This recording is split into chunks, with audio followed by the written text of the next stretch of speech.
नमस्कार स्टूडेंट। मैं राजेश नामदेव क्लासेस में आप सभी का फिर से अभिनंदन करता हूं। स्टूडेंट, आज का जो वीडियो लेक्चर है हमारा वो क्लास 10th के लिए है। तो क्लास 10th के स्टूडेंट आप रेडी हो जाएं अपना पेन और कॉपी लेके। तो स्टूडेंट, आज का जो वीडियो लेक्चर हम लेके आए ये है चैप्टर पॉलिनोमियल पर बेस्ड। और आज हम बात करेंगे पॉलिनोमियल्स के प्रॉब्लम को कैसे सॉल्व करना है बहुत इजी तरीके से। तो आज हम इसकी एक्सरसाइज को सॉल्व करने वाले हैं। तो स्टूडेंट, हम स्टार्ट करते हैं। सबसे पहला हमने क्वेश्चंस लिया है। यहाँ पर हमने लिखा है find zero of x+2 and x-1। Student, आपको पता है कि ये जो पॉलिनोमियल यहाँ पर हमने लिखे हैं ये कैसे पॉलिनोमियल है? ये लीनियर पॉलिनोमियल है। ठीक है, लीनियर पॉलिनोमियल का मतलब हुआ यहाँ पर इनकी डिग्री क्या है? 1 है। तो डिग्री 1 है, इसीलिए इसको हमने नाम दिया लीनियर पॉलिनोमियल। लीनियर पॉलिनोमियल के लिए हम जीरोज बहुत आसान तरीके से फाइंड कर सकते हैं। हमने ऐसे क्वेश्चंस क्लास 9th में भी किए थे। तो मैंने यहाँ पर एक क्वेश्चंस यहाँ पर डाल दिया है क्योंकि आपको याद आ जाएगा कैसे हम जीरोज फाइंड करते थे। तो स्टूडेंट, यहाँ पर हम बात करते हैं सबसे पहला जो हमारे पास में जो प्रॉब्लम है। ठीक है, वहाँ पर हमने लिखा हुआ है x+2। तो x+2 के लिए हमको ज़ीरो फाइंड करना है। तो हम क्या करेंगे, x+2 इक्वल टू हम ज़ीरो लिख देंगे। ठीक है, तो यहाँ पर हम सॉल्व कर लेते हैं इसको। तो x इक्वल टू हमारे को मिल गया -2। ओके, तो स्टूडेंट, हमने आपको बताया था कि जीरोज ऐसे नंबर्स होते हैं जिनको अगर हम उस पॉलिनोमियल में पुट कर देते हैं x की जगह पर, यानी कि वेरिएबल की जगह पर, तो उस पॉलिनोमियल की वैल्यू ज़ीरो हो जाती है। ठीक है, तो हमने यहाँ पर आपको बता दिया है कि x की वैल्यू -2i है। तो यहाँ पर अगर हम देखेंगे तो हमारा जो पॉलिनोमियल है -2 पर क्या हो रहा है? ज़ीरो हो रहा है। तो इसीलिए हम बोल रहे हैं कि x इक्वल टू -2 इसका एक ज़ीरो है। दूसरे क्वेश्चंस की बात करें तो वहाँ पर भी हमने एक सिंपल पॉलिनोमियल लिया है इसी तरह का x-7। अब x-7 इक्वल टू ज़ीरो लेकर हम चलते हैं तो हमको यहाँ पर x की वैल्यू क्या मिल जाती है? 7 मिल जाती है। तो 7 यहाँ पर इसका एक ज़ीरो होगा। ठीक है स्टूडेंट, हम नेक्स्ट आगे बात करते हैं। अब नेक्स्ट हमारा जो प्रॉब्लम है स्टूडेंट वो है ज़ीरोस फाइंड करना है आपको ग्राफिकल मेथड से। तो स्टूडेंट, हमने आपको बताया था कि अगर किसी भी पॉलिनोमियल का आपको ज़ीरो फाइंड करना है, ज़ीरोस फाइंड करने हैं, तो आप उसका ग्राफ प्लॉट करेंगे और ग्राफ एक्स एक्सिस को जितनी जगह पर क्रॉस करेगा यानी कि इंटरसेक्ट करेगा उतने ही नंबर्स ऑफ उसके ज़ीरोज हमको मिलते हैं। हमने आपको बताया था कि ज़ीरोज ऐसी नंबर्स हैं, ठीक है, जहाँ पर ग्राफ एक्स एक्सिस को क्रॉस करेगा यानी कि वहाँ पर उसकी वैल्यू क्या हो जाएगी? ज़ीरो हो जाएगी। तो यहाँ पर हमने लिखा हुआ है क्वेश्चंस में graph of y equal to p x, ठीक है, से ये डिफाइन है और हमको यहाँ पर जीरोस फाइंड करने हैं। तो स्टूडेंट, यहाँ पर हम देख पा रहे हैं कि जो ग्राफ है, ठीक है, एक्स और बाय कोऑर्डिनेट के बीच में जो ग्राफ है हमारा वो कैसा है? इस तरह का एक स्ट्रेट लाइन है ये। ठीक है, अब हम यहाँ पर देखते हैं कि ये स्ट्रेट जो लाइन है ये एक्स एक्सिस को कहीं पर भी ना तो टच करती है ना उसको क्रॉस करती है। तो इसीलिए हम यहाँ पर बहुत आसानी से बता सकते हैं कि जो नंबर ऑफ जीरोज हैं आपके वो क्या है? वो जीरो है, यानी कि यहाँ पर एक भी जीरोज आपको नहीं मिल रहा है। तो नंबर ऑफ जीरोज कितने हैं? ज़ीरो, यानी कि आपको एक भी ज़ीरो नहीं मिल रहा है। नेक्स्ट प्रॉब्लम में स्टूडेंट हम बात कर रहे हैं। अब हमारे पास फिर से एक ग्राफ है, ठीक है, फिर से एक पॉलिनोमियल है उसका हमें ग्राफ है और वो y equal to p x से डिफाइन है। ठीक है स्टूडेंट, तो यहाँ पर हम देखते हैं कि ये जो ग्राफ है हमारा एक्स एक्सिस को एक जगह पर कट करता है। ठीक है स्टूडेंट, तो हमने यहाँ पर देखा ग्राफ एक्स एक्सिस को कट कर रहा है। तो जितनी जगह पर वो इंटरसेक्ट करेगा उतने ही नंबर ऑफ जीरोज उसके पॉसिबल होंगे।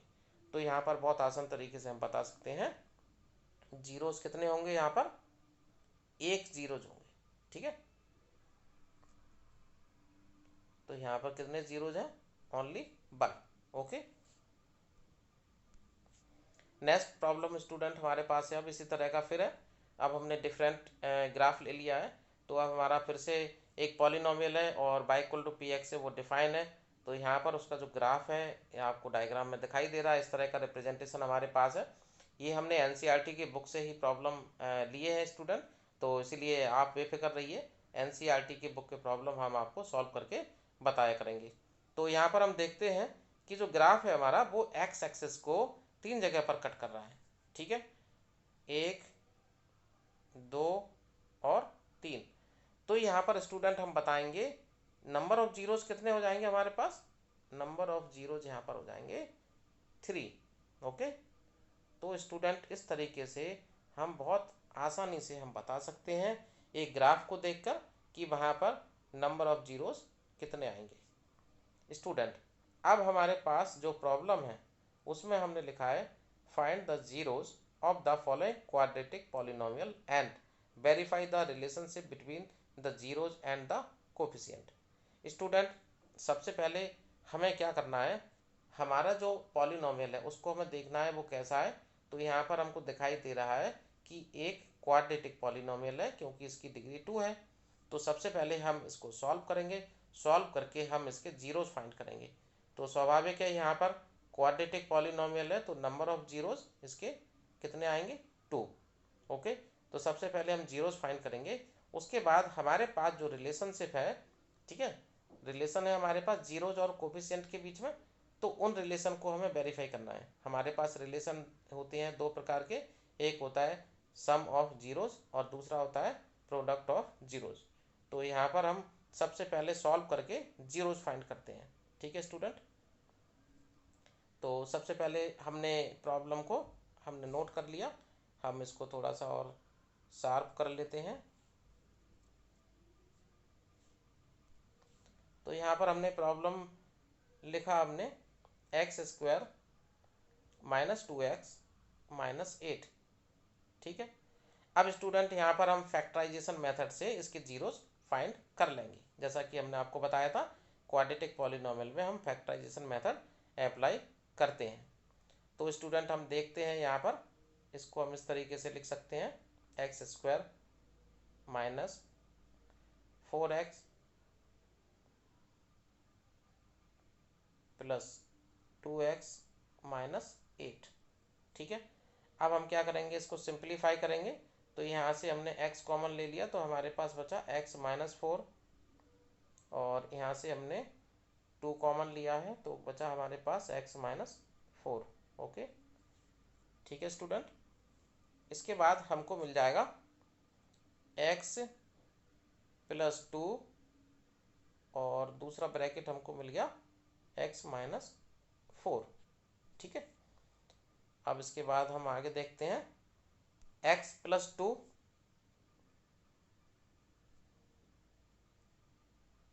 x प्लस 2 इक्वल टू 0, ठीक है। तो यहाँ पर हमको मिल गया x इक्वल टू माइनस 2, और दूसरा हम यहाँ पर देखेंगे x माइनस 4 इक्वल टू 0, तो हमको मिल गया x इक्वल टू 4, ओके। अब स्टूडेंट हमारे पास में 2 रिलेशन है, एक है सम, तो sum of zeros, sum of zeros बराबर होता है माइनस बी अपॉन ए, ठीक है। और प्रोडक्ट ऑफ जीरोज क्या होता है,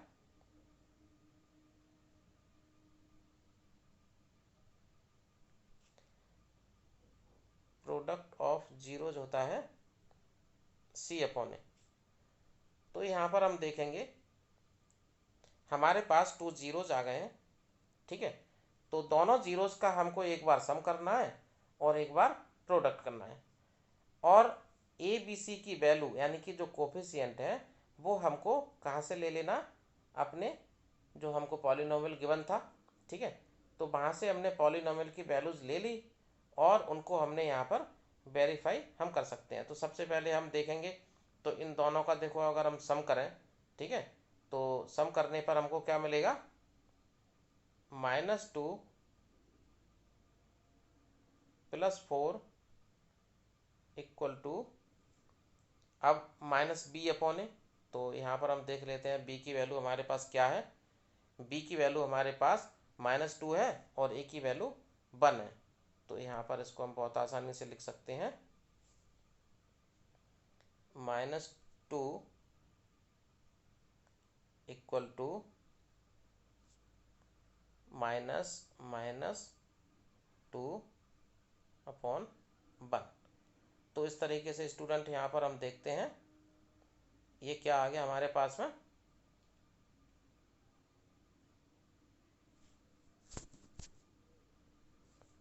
+2 = +2 आ गया, यानी कि ये वेरीफाई हो गया।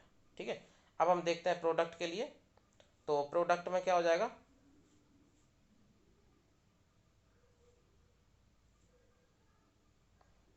-2 × 4 और = हो जाएगा, c की वैल्यू -8 है और a की वैल्यू 1 है। तो यहाँ पर हमको मिल गया -8 = -8। तो इस तरीके से हमने देखो प्रोडक्ट को भी वेरीफाई कर दिया हमने और सम को भी वेरीफाई कर दिया। तो इस तरीके से हमको क्वेश्चंस कर लेना है। ठीक है, अब स्टूडेंट हमारे पास जो नया क्वेश्चंस है वो भी इसी तरह का है, सेम बिल्कुल, बस यहाँ पर थोड़ा सा डिफरेंस है।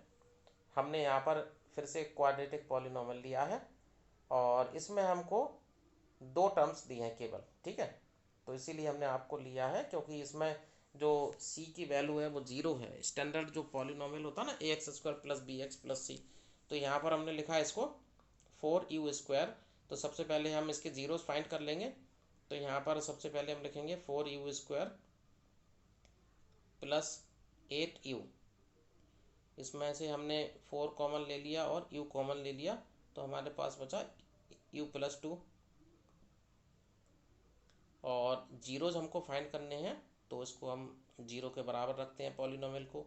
तो हमने यहाँ पर रख दिया 0 के बराबर, तो हमको मिल गया 4u = 0।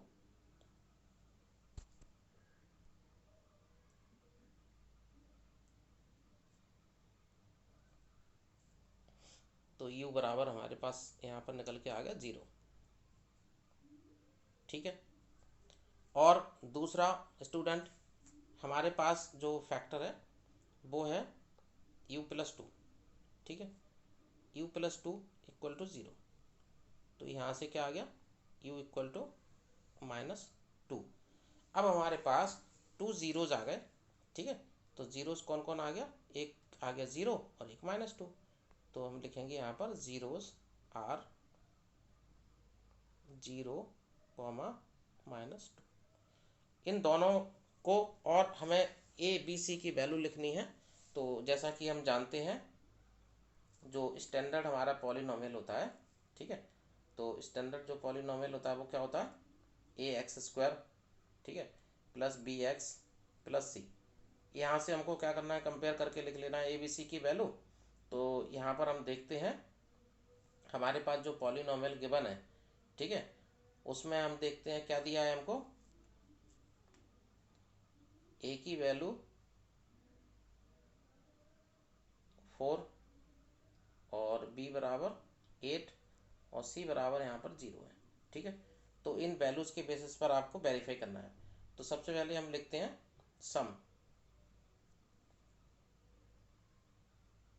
= क्या होता है, -b/a। तो यहाँ पर हम देखेंगे सम क्या आ जाएगा, हमारे पास जो जीरोज हमारे पास जो निकल के आए थे वो क्या थे, 0 और -2। तो हम यहाँ पर क्या करेंगे, 0 एंड -2 का सम करेंगे। ठीक है, और यहाँ पर हमारे पास आ जाएगा -b/a। तो यहाँ पर लिखेंगे -8/4। तो देखो यहाँ पर क्या आ गया हमारे पास, -2 और -2। तो -2 = -2 आ गया। तो ये हमारे पास में वेरीफाई हो गया फर्स्ट। अब इसके बाद हम प्रोडक्ट की बात करेंगे। तो प्रोडक्ट ऑफ जीरो होता क्या है, प्रोडक्ट ऑफ जीरोज होता है c/a। ठीक है, तो प्रोडक्ट की बात करेंगे तो यहाँ पर 0 इंटू -2, ठीक है, इन दोनों का प्रोडक्ट किया। और यहाँ पर सी की वैल्यू हमारे पास 0 थी और ए की वैल्यू हमारे पास 4 थी। तो यहाँ पर देखो 0 इंटू -2 0 आ गया और 0/4 भी 0 आ गया। तो यहाँ पर ये भी रिलेशनशिप वेरीफाई हो गया हमारा। तो इस तरीके से हमने वेरीफाई कर लिया इसको, रिलेशनशिप को। अब स्टूडेंट हमारे पास जो क्वेश्चंस है, अब इसका रिवर्स है। अब हमको क्या करना है, फाइंड अ क्वाड्रेटिक पॉलिनोमियल। हमारे पास जो सम है और जो प्रोडक्ट है, ठीक है, हमको सम दिया हुआ है 1/4 और प्रोडक्ट दिया है -1। तो हमको क्वाड्रेटिक पॉलिनोमियल को फाइंड करना है। ओके, तो सबसे पहले हमारे पास जो वैल्यूज गिवन है उसको हम लिख लेते हैं। तो हम लिखेंगे सबसे पहले स्टूडेंट हम लेट कर लेते हैं, ठीक है। हमको जो क्वाड्रेटिक पॉलिनोमियल फाइंड करना है उसको लेट कर लीजिए। तो सबसे पहले हम लिखेंगे यहाँ पर लेट क्वाड्रेटिक पॉलिनोमियल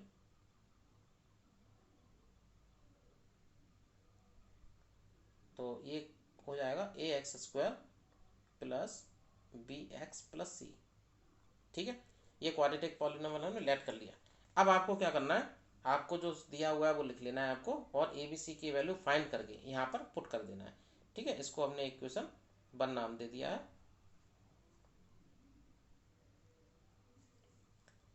अब स्टूडेंट हम क्या करेंगे, लिखेंगे सम ऑफ जीरोस। तो यहाँ पर हम लिख लेते हैं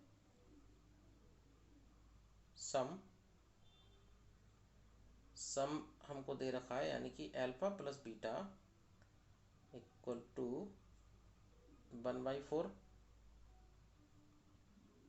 और ये जो वैल्यूज होती है ये -b/a होती है, ठीक है। इसके बाद हम लिख लेंगे प्रोडक्ट ऑफ जीरो, यानी कि अल्फा बीटा, ये वैल्यूज होती है c/a। तो इक्वल टू हमने लिखा है यहाँ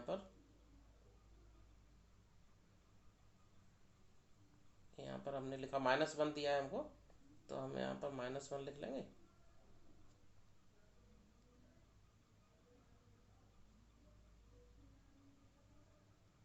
-1 और इक्वल टू कितना होगा c/a। ओके, अब स्टूडेंट हमको क्या करना है, अब हमको इनके दोनों के जो डिनोमिनेटर है उनको सेम करना है, क्योंकि दोनों के डिनोमिनेटर क्या सेम है। देखो ए आ रहा है, यहाँ भी ए आ रहा है। तो अब हमको क्या करना है, दोनों के डिनोमिनेटर सेम बनाने हैं। तो यहाँ पर 4 है तो यहाँ भी हमको 4 बनाना होगा। तो हम क्या करेंगे, यहाँ पर 4 का ऊपर नीचे मल्टीप्लाई कर देंगे। तो ये क्या हो जाएगा, b/a इक्वल टू 1/4 और c/a equal to 4/4। Now b/a equal to 1/4 और c/a -4/4, ठीक है स्टूडेंट। अब देखो डिनोमिनेटर सेम है। अब आपको ए बी सी की वैल्यूज लिख लेनी है। तो देखो ए की वैल्यू 4 हो जाएगी और बी की वैल्यू 1 और सी की वैल्यू -4, ठीक है। तो लिख लीजिए आप, ए की वैल्यू 4, बी की वैल्यू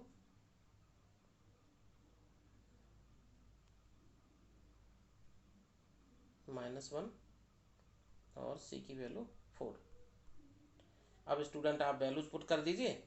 तो पॉलिनोमियल आपको मिल जाएगा 4x² -x + 4। ये पॉलिनोमियल आ गया हमारे पास, ये हमारा आंसर हो गया। ओके स्टूडेंट, इसी तरीके से दूसरा जो प्रॉब्लम है हमारे पास में, इसको भी हम सॉल्व कर लेंगे, ठीक है। अब हमको क्या दे रखा है, सम दिया है, ठीक है 4, और प्रोडक्ट दिया है 1। तो यहाँ पर हम लिख लेंगे सिमिलरली, अब इसको हम कर देते हैं।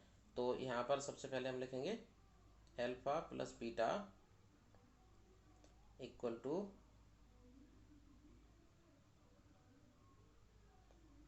-b/a और इक्वल टू कितना हो गया 4, और 4/1 लिख लेंगे, ठीक है। इसके बाद हमने लिख लिया प्रोडक्ट, यानी कि अल्फा बीटा